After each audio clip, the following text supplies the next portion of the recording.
Alright guys, hope you're doing well today. Today I'm looking at a Z920M. It's got 627 hours on it. It's in here for the blades keep cutting off. Now this is the perfect example of why you need to bring your unit in while it's still under warranty. Now this particular unit has a 1,200 hour warranty. First year's unlimited hours, second year up to 1,200 hours. So unfortunately for this customer, we're still under warranty. Now, before I even address the issue of what they brought it in here for, I can tell there's issues with it. I'm going to crank it up and let you hear what's going on.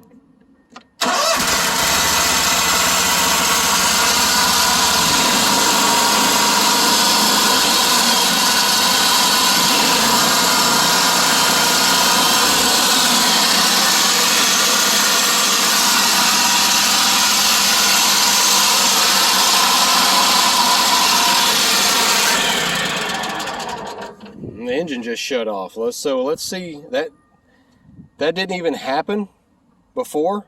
So now we got our oil pressure light going off, obviously because it's still on. It doesn't have oil pressure, so we're not going to worry about that. But right now we got a code flashing. Now what I was expecting you guys to hear when I first cranked it up was that I could tell that the drive belt idler is bad. And possibly also the drive belt tensioner arm bearings are bad. But I know for sure, just from hearing of it, I've done enough of these to know right away I can hear it a mile away on when one of these units are running. That drive belt tensioner pulley is bad. Let's see what's going on with here. Let's count these. Let's count this flash. So we got 1, 2, 3, 1, 2, 1, 2, 3. 1, 2, 3, 4. 1, 2, 1, 2, 3, 4. 2 and 4. 1, 2, 1, 2, 3, 4. So that's 2 and 4. All right. So when it's flashing, it's going to flash the code and give a slight pause, and then flash the second number, and then a long pause, and then it's going to restart. So let's see what 2 and 4. 2 and 4 I don't think is listed on here, so I might have to look this up of why it went dead.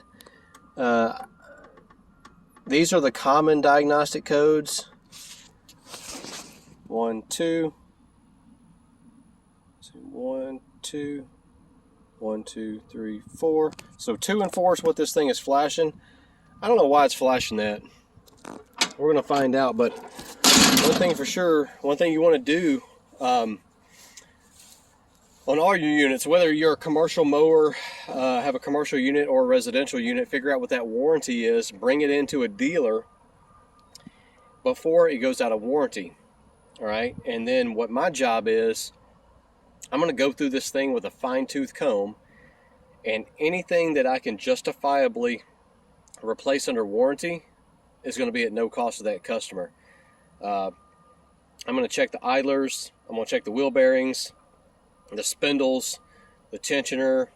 Now, common wear things like the belts, blades, tires, those are wear items. Those will not be covered under warranty, just like your air filter, fuel filter, oil, all that mess. Those are things that maintenance things that you got to take care of. But as far as like the bearings, like these wheel bearings, or if sometimes these things break or whatever, that would be covered under warranty. So take your unit in and let a John Deere tech go through it, and it's beneficial to the dealership. We're trying to get you into a great unit that's going to be reliable and make you guys money. So let us look at it, bring it in before it goes out of warranty. That way it's no cost to you, and keep up with your maintenance. Look at my other video. I talk about the 4 or 5 things you need to do to save thousands of dollars on repairs, save you $1,000 of money. It's checking your oil, changing your oil, your filters, greasing it, not abusing it, things like that. Keeping it clean. It's important, guys. Take care of your equipment. It'll take care of you, make you some money. So let's figure out what's going on with this machine, and we'll finish up this video. So this key, one thing, is sticking. like I did in that other video, common thing, don't let water get down in here. I prefer the keys, to use the keys that have the little boot. And if you're gonna, even if you're like, hey, I never let let it rain on, whatever. I hear guys all the time, and meanwhile they're in there eating lunch and their unit's on the trailer getting rained on, and they're like, oh yeah, water never gets into my key switch. Guys, look, you got to cover this thing up. Water gets in there. Whether you're driving down the road, doesn't matter. You don't have to be cutting in the rain. If it's on your trailer or outside and you're getting rained on, or you're washing it, it's going to get water in it. And you'll see what right now. I'm going to choke it a little bit, and watch how it tries to stick in the start position. Hands off of it. All right, it's sticking. So I'm going to be able to replace this key switch under warranty. What it should do is, when I put it over into start, it should bounce back over into the run position. The reason it didn't start is because I had the throttle down and I had to choke all the way.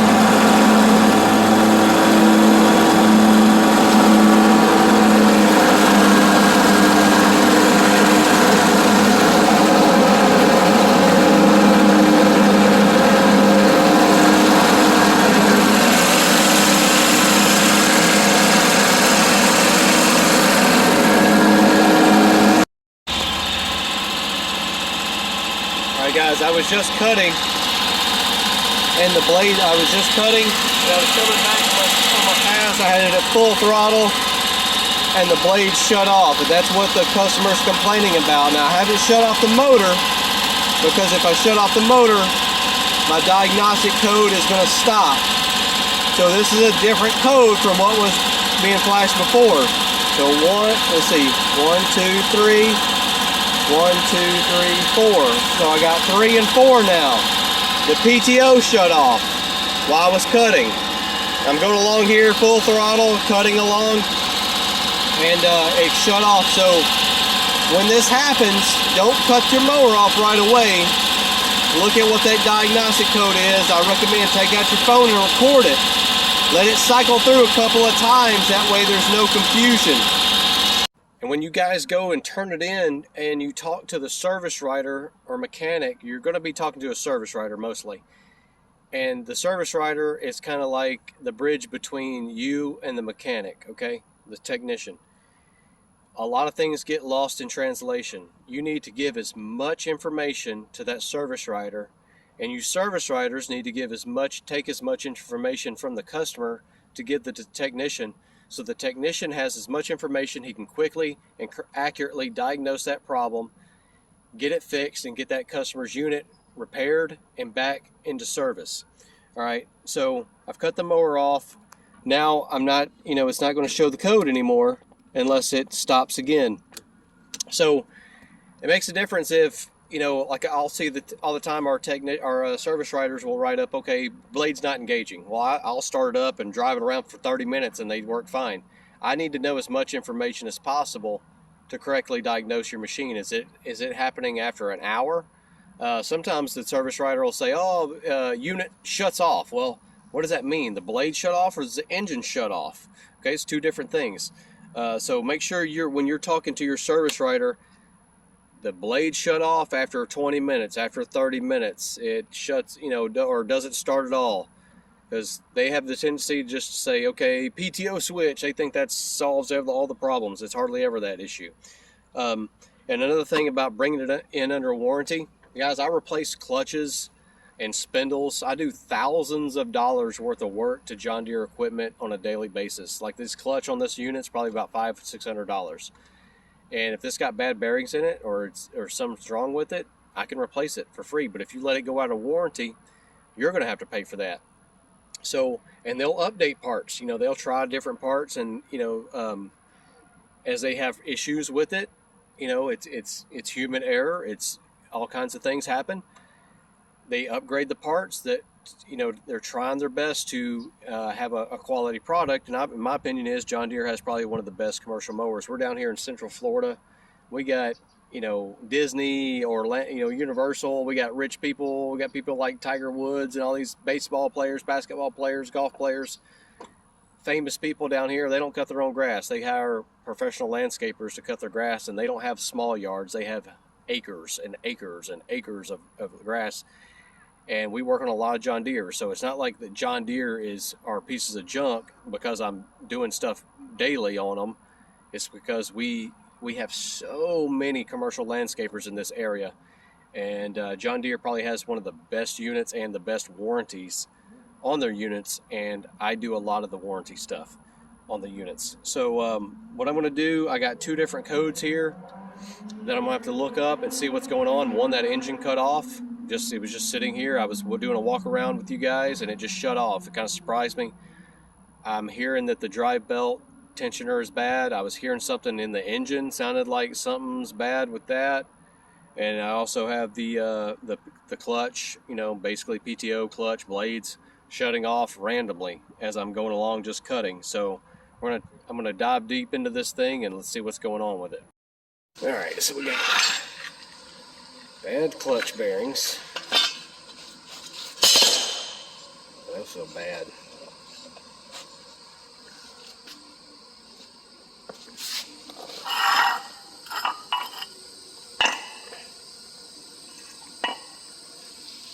It's hard to hear in the video, but this thing was spinning rough and making noise, and it's very apparent when it's on the mower running.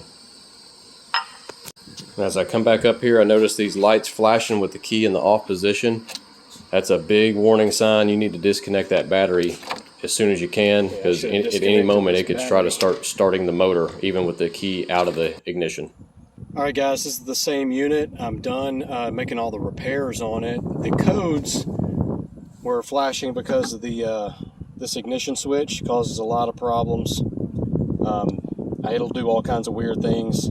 If you ever see, you walk up to your machine and you see any of these lights on when the key is in the off position, you need to replace this key switch immediately, and I would recommend disconnecting the battery immediately, because what it could start doing, it could start trying to start up the unit even though the key is not in it, or even in the on or start position. I've seen it happen. I got another video showing that. I think it's at the end of that video where I was going over the standard units. It's a common problem. You want to keep water out of this key switch, all right? If it starts sticking, like if you turn it like I showed you before, you need to get that replaced. And I would recommend disconnecting your ground cable even at night when you store it. I've seen them where overnight they'll drain the battery trying to start up the unit, burn up the starter, and it could be a potential fire hazard. So what all I did on this particular unit, it was making a lot of weird noises in the back. I replaced the drive belt pulley and tensioner arm bearings, and I also replaced the clutch. We've got a brand new clutch. Clutch comes with the new clutch harness. You will have to take out that anti-stop bolt. Let me see if I can get my finger back there on that bolt there that goes up in the frame. I've done some other videos about that, how to fix that if that breaks. So it'll come, the new clutch will come with this harness here that plugs into here, and I would recommend zip tying it there, just in case this little tab right here, they do come loose off the frame. Sometimes it's kind of hard to get it on there correctly, but just zip tie it up there. Gives it a little extra support. So that's all we did on the back end, and that solved all those problems. And then what I did on the front, on the deck, is I ended up replacing the center spindle. I've just been doing some test cutting here just to confirm everything's good. Get this thing out of here. So basically what I ended up doing is replacing the center spindle. Now this top piece doesn't come with the spindle, it's just a sheave that bolts onto the spindle, and I replaced this right hand side idler that was going bad. So all this was done under warranty. Probably about $1,500 worth of work and parts and labor that the customer does not have to worry about paying for. So overall, these are pretty good units. Just keep them greased, keep oil in them. Like I said, these engines do consume oil. What's allowable from the engine manufacturer is 1 ounce per cylinder per hour. Okay, so you can do the math. 8-hour day, that's half a quart of oil. So check that oil. I'm not saying it's going to consume that much.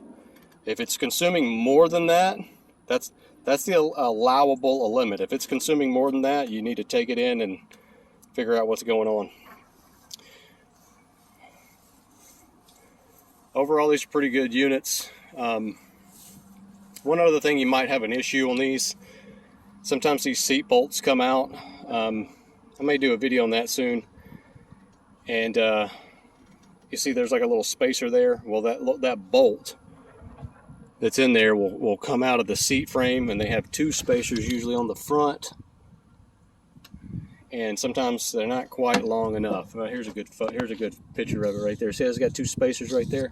For a while, before they started using the longer bolt, it didn't really have enough threads. And one way you can fix that, take that spacer out, one of the spacers, put a couple washers, so it's about half the thickness of that spacer, and then put a nut on top of that frame with some red Loctite, and that'll solve the issue, because the seat frame has a threaded nut welded into it, and if that gets stripped out, then you can just run the same bolt up through there and put a nut on the top side of that, and that'll take care of that issue. Well guys, hope this video helps you out. Like and subscribe, and I'll have more coming soon. And just real quick, here's a list of more common diagnostic codes.